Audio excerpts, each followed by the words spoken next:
everyone, thanks for joining me again for yet another Allan Holdsworth lesson video.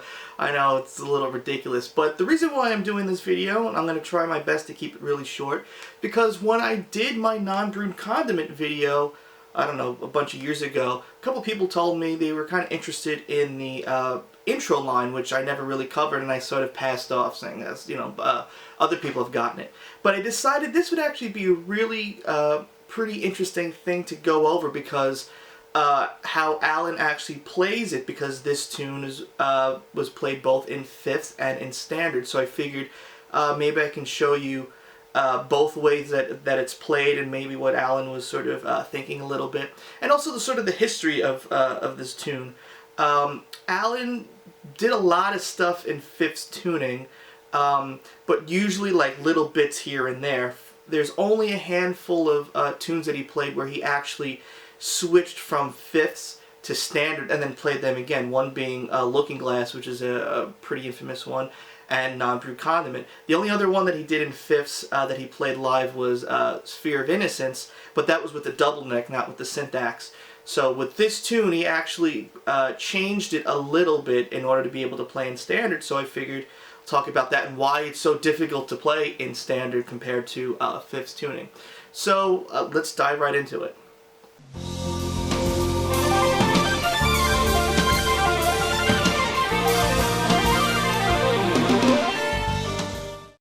Alright, so a little history about how this tune sort of evolved.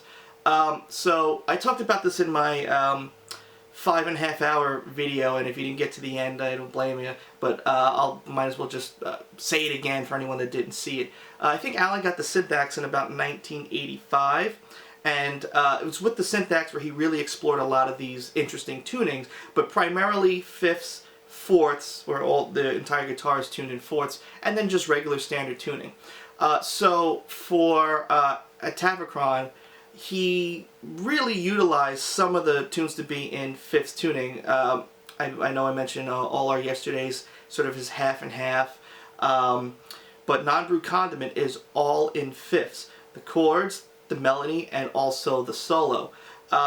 Eventually Allan would use fifths tuning to play a couple of licks and lines here and there, but for this particular tune it was all in fifths.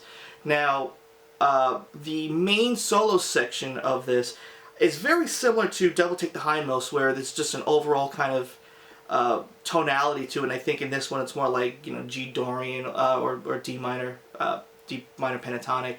But when Allan would play this one with the syntax, he'd have to switch from fifths to standard for the solo. And I believe actually the first performance of this tune, I could be wrong, is actually on the Frankfurt 86 DVD, because I think that was the first show that Allan ever used the syntax live. And you'll see that he's actually switching the tunings when it gets to his solo. So the chords, the melody, and also the solo on the record is in fifths, but when he plays it live, he does the chords and he does the main line in fifths, and then when he solos, he switches to standard, and then right before he plays the head melody again, he switches to fifths, and that's that.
and he also did that with Looking Glass.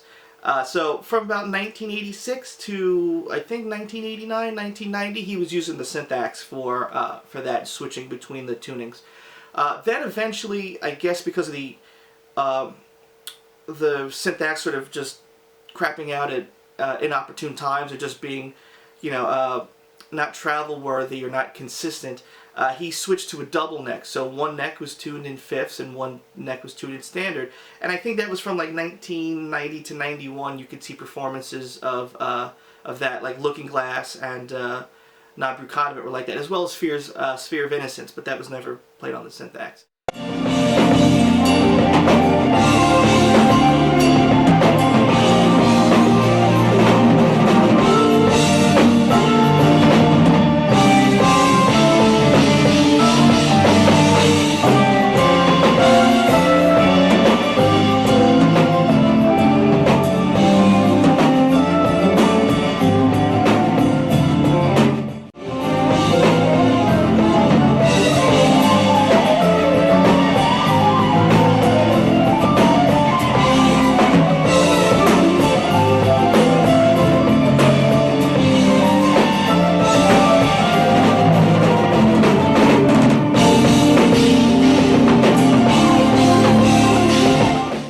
Then sometimes, I guess, sometime in 1992, Allan just said, alright, I had enough of this double neck now.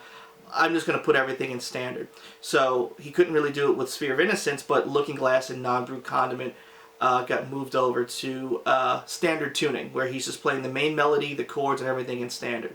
And I think he did that from about 1992 to 95. And then when 97 came around, he didn't have a keyboard player, so I guess this tune got dropped and then was never really played again. So the problem is, there really isn't a lot of good footage of Allan playing this in standard. I mean, there's the really clear one from 1992, but I want to show how the line is a little bit different in both tunings and explain, is Allan messing this up, or or if he changed it a little bit. So first off, like I said, the tuning that Allan used was fifths tuning, and a lot of people ask me what that is, and I tune this one to fifths. So the high E string is the same pitch, the same octave as the high E string on a normal guitar, and then it just goes down from there. So I tune it E, and then A, then D, then G, then C, and then F, and that F being like the first fret on a bass. So we've got everything tuned in fifths right here. And Allan interestingly said in an interview that he was trying to sort of imitate a violin, and I think this has some credence to it, because if you take the top four strings, G, D, A, and E, that's the same exact way that a violin is tuned. So are any of the syntax tunes in fifths on the records, or not? Yes, they are. Do you remember but I figured out how to play them in fourths too, because that was one of the things, that was one of my pet projects, was I like to figure out if I can play the same thing in fifths as fourths, and actually most of the time you can, except for the syntax had kind of unlimited range, so some of the low notes, they weren't available, so, but like Looking Glass, I wrote that in fifths, and Non Brewed Condiment was in fifths, but you can play it on a regular guitar. I can play the same thing on the guitar. And the solos are in standard, or did you solo? The solo on Non Brewed Condiment when I used the syntax, that was in fifths, because I was just trying to play a fake violin. And if we look at the melody, he's only playing on those top four strings. Now the chords are also different. He's playing them in fifths, like I said, like this. And then the other chords, I don't really remember. They're a little too difficult. So let's talk about how Allan plays this line in fifths.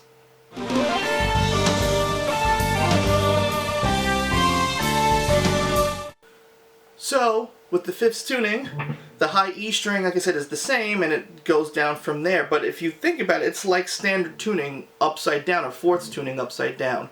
E, A, D, G, and then C and F. But I like to think of it as like standard tuning, but upside down. So like our C major scale goes C, D, E, F, G, A, B, C, D, E, F, G,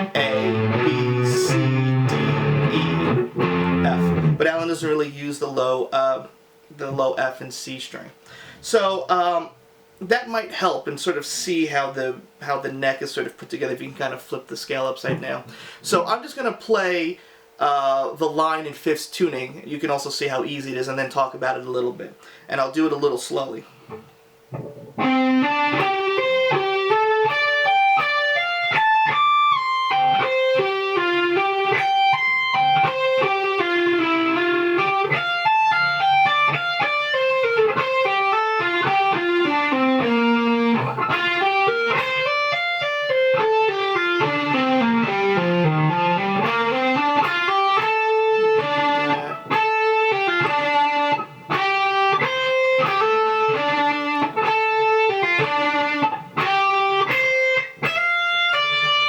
Then it repeats the same exact way, except there's an E at the end there. And so on. So, if we look at all these, I like to think of that part as almost sectional. We have a part here that goes like 1719 and then 1722. And this whole area, you can think of it as like a D minor pentatonic upside down. Or even like the A minor pentatonic scale, 1719, 1719, 1720, 1720. And then with the 22 on each string here. And I think I've said this before in the previous video, a lot of the lines that I see Allan play in fifths are usually pentatonic based like this. And it makes sense, I guess. So that's kind of what's going on there. It's like a D minor pentatonic thing. And also, the first half of this has a triplet feel, it's like grouped in 6, but it's weird because you're playing a note grouping of 4 and a rhythmic grouping of 3. 1, 2, 3, 1, 2, 3, 1, 2, 3, 1, 2, 3, like that. A little weird. So then you've got that D that slides down to a C, and you've got this. And at that point where it goes 14, 15, 17 is where it starts to now go into a 16th note feel, or 32nd, depending on how you want to count it. Looking at this thing, it's almost like a G Dorian kind of shape. You know, thinking of G Dorian going backwards or upside down, or maybe. I'm thinking of like the actual shape G Dorian starting on the low E string, like in standard, just not upside down. Then after that, then we got this, which is very much like that F major scale shape that I showed you in that previous video. But of course, Allan does that sort of deliverance sounding lick. And then does the same idea here, but now it's instead of it being 2 whole steps, it's now a whole step and a minor third. It's got that pentatonic sound again. And then ends on this note, on this 15th fret on the on what would be the D string, but it's really the G string here. Then from here, he uses that same pentatonic shape of the whole step and the minor third on the 8th fret. And then when he comes back down, it's now all whole steps, so it's a whole step 8, 10, 12 on the next 3 strings. Which is like actual C Dorian upside down. Because again, you can see that little box pattern that I talked about before. And then from there, I might as well just play the whole thing again from here.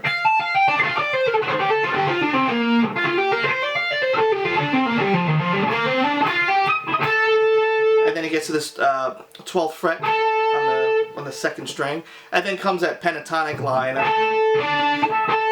Now on the record he goes, but when he plays it live, he goes.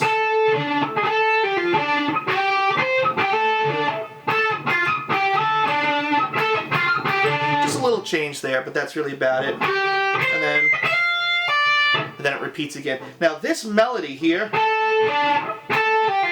really follows the melody of the top note of the chords that are underneath. I think on that album, there, at least I know Looking Glass and Funnels both have both have melodies that are being doubled with a lead guitar, where it's just single notes that's playing the top note of what the chord is. It's really sort of telling your ear this is what the melody should be. And that was one of the things that I was doing wrong when I couldn't understand the Allan stuff. That top note of the chord really is the melody, and that's what's happening here. I don't remember what the chords are, and you can watch that previous video, but they match up. Everything before that is a line that Allan actually created. So that's what it looks like in fifths, and as you can see, it's much easier to play because you don't have to do all that like moving around. So I'll play it again, and then I'll show you it in standard.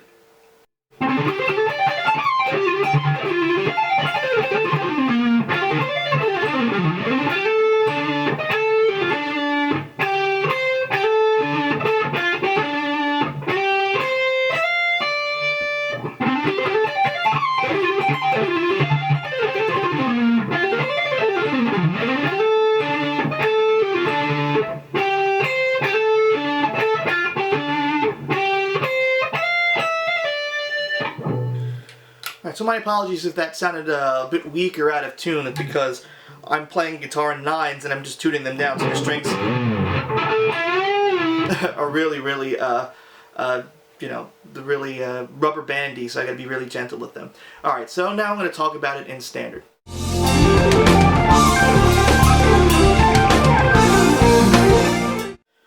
Alright, so now that I got a guitar in standard, I can talk about the harmony and the notes because I know where they are on this guitar. As I mentioned, about sometime 1991, maybe early 92, Allan decided to switch over from playing Looking Glass and Non Brewed Condiment in fifths and switching to a different neck in fourths, or standard, to just playing it all in standard to make it more convenient for touring. This is what he came up with this line. Now what's interesting is he says in this interview that most of the that's one of his like pet projects I guess he liked to do, is seeing if something could be played from fifths to standard. But some compromises have to be made, and with Looking Glass, I know when I did my transcription of it, I noticed that a couple of the like low bass notes are removed in a couple of sections, and the same thing with this tune when he moved it in standard. Instead of them being all 4-note chords, there's that middle section during all those chords, and the main head are really 3-note chords, not 4, because it's just really difficult to play. And I guess the bass was just taking care of the lowest note, and he was just playing the top part of it. So because of switching from standard, fifths to standard, sometimes some alterations have to be made, and this line is no different. There's at least one place where Allan changes the line. I'm not quite sure why, and then the other, I'm not exactly sure if he's just messing it up or he actually changes it a little bit, and I'll talk about it when I get there. But this is how I believe what Allan was probably going for, and it's an exact replica of the line in fifths, except for that one part that he had changed for positioning purposes.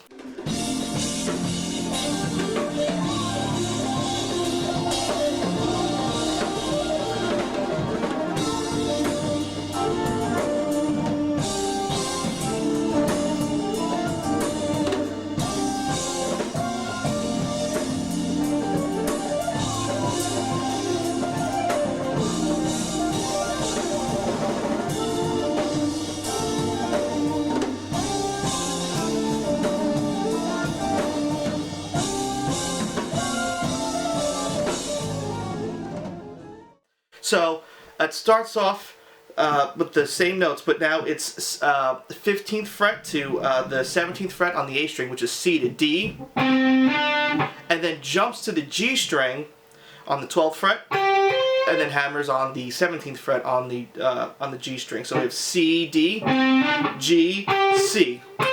So right there we have a C sus2 kind of arpeggio. And then that same idea is moved up a fifth. So now we have 15th fret on the D string. I'm sorry, 17th fret on the D string to 19th fret. And then 15th fret on the B string.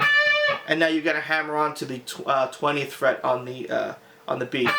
Again, you have to remember with that B string, everything sort of gets moved over. So it's a little tricky because the shape is different.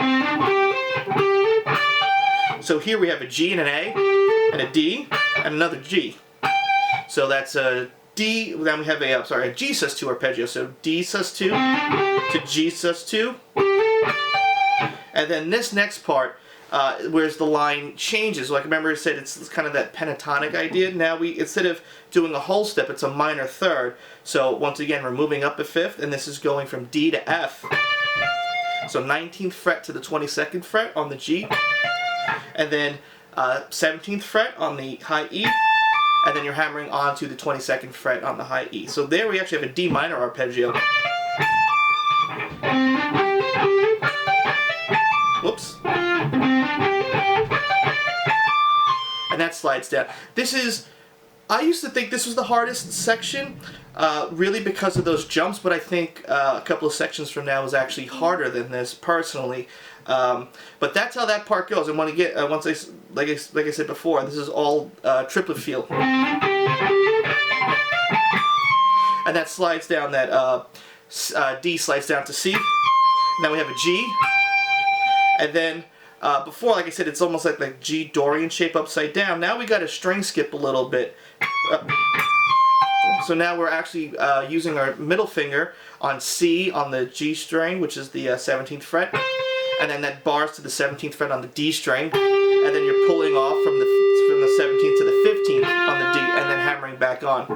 So right here we have a C, G, C, G, F, which is like a big C sus4 arpeggio, or you can think of it as an F sus2.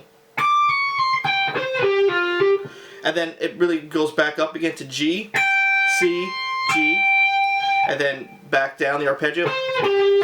But here we move down a half step to E. And at this point is once it goes into that 16th note kind of feel. So then it goes to E, F, and G.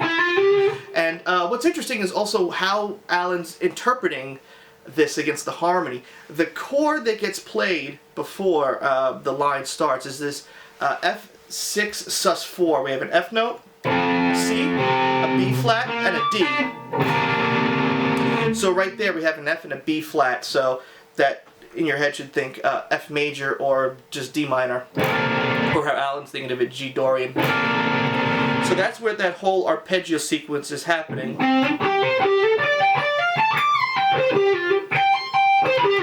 And then there's also an A, I forgot what I had called this before. We have an A, a D, a C, and then another F. So I guess it's an A with the 4 and the minor third, with the flat 13 or the sharp 5. Again, Allan's probably just thinking of it as belonging to G Dorian or F major or D minor. Again, we don't see an E here except for that last note. So that really gives away, because it also could be in B flat major, but that E gives it away over this chord. And then again, like I said, with the fifth tuning goes from F, A, F. And then at this point where Allan plays the G, that's where now the chord switches to a B flat 6 sus4, which is a B flat, F, E flat, and G. So now we're introducing an E flat, so now the key changes, so this is probably now B flat major, or how Allan's thinking of it as C Dorian. So we should be seeing an E flat in here eventually. So this is what I think is the trickiest part, and this is the section where I'm not entirely sure how Allan's playing it, because there's really not a lot of live footage. I think I only found 2 videos of Allan actually playing this with, you know, somewhat decent quality, and I've listened to other audio of Allan playing it, and it's really hard to tell. So I'm going to assume he's going for how it's supposed to be played in 5th tuning, and that's what makes the fingering so awkward. So after that little run up with E, F, G, and then F, A, F, it's G and then D. So you're now barring with your middle finger on the 15th fret on the high E and the B string, and then hammering on the F on the 18th fret, and then going back down to F, D, and C. And then kind of a hammer on from nowhere with this B flat. And then starting that same idea over again, but now Allan, instead of playing a 3-note per string kind of lick, actually does 2 notes per string. So now we have the C pulling off to the G, and then A, and now this I'm pretty sure he's trying to hammer on from nowhere the F with his third finger or pinky on the D string, then back up to G, and then back down the pentatonic scale. So then we have F, D, C, B flat.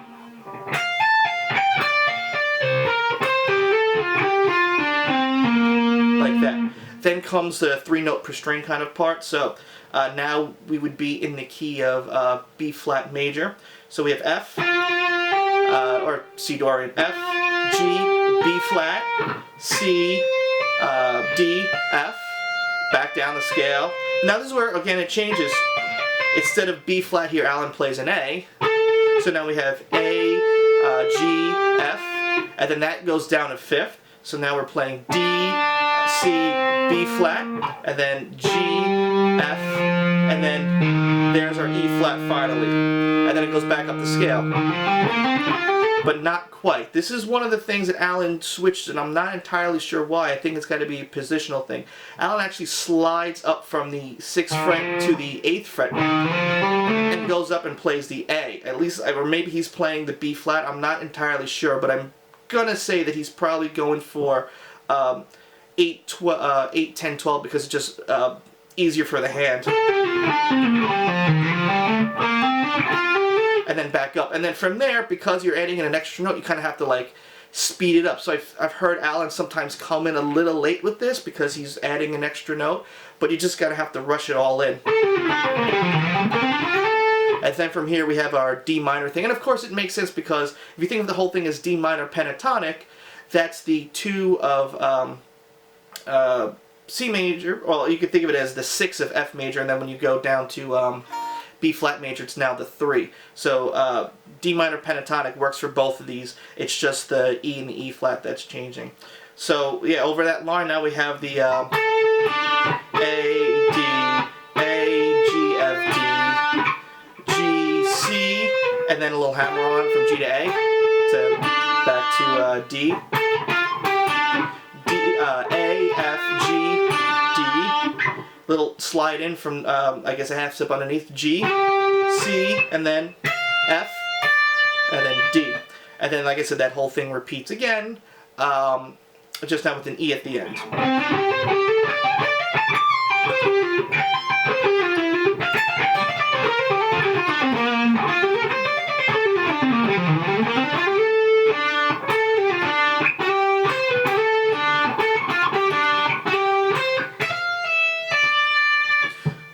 Alright, so before I move on and just try to play the whole thing, I want to talk about how I think Allan might be playing that sort of middle section. I have like an alternate version that I think he might be going for. So for this section, that's what it would be like if you played it perfectly with all the notes and how Allan's playing it in fifth tuning, but I can't tell if that's what he's really going for, because either he's messing it up or he changed it a little bit. Again, it's hard to tell because of the speed. There's really no good audio recordings that are really clear to say, oh, that's, you know, exactly what's going on. It's not his fault. It's really difficult to play. But this is an alternative way that I think he might be playing, might be going for, so I'll just put it up there. So, as I said before, when we're switching from this, and then we go to that E, and then it's 16th notes from there, it's possible that he still might be treating this as triplets. So 1, 2, 3, 1, 2, 3. So we have E, F, G, F, A, F, and then from here is where it alters a little bit, because now it's 16th notes, or 32nd notes, how I wrote it out. So we have a G, and then it goes right to F on the B string on the 18th fret. So then it's F, D, C, or 18, 15, 13. Which is more finger friendly than doing the weird bar. And then for the next part, it's pretty much still the same with the C, G, and A. But I can't quite tell if Allan's really going for the F on here. Maybe he's just pulling off to the G again on the 12th fret. So something like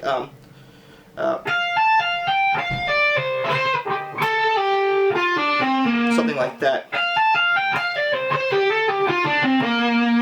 So you're omitting a couple of notes there, but it might make it a little bit easier to play. Again, it's really hard to tell, but I just figured I'd put that there as an alternate. And of course, we've got the slide up again. So this is what the whole part should sound like at normal speed, or at least close to it.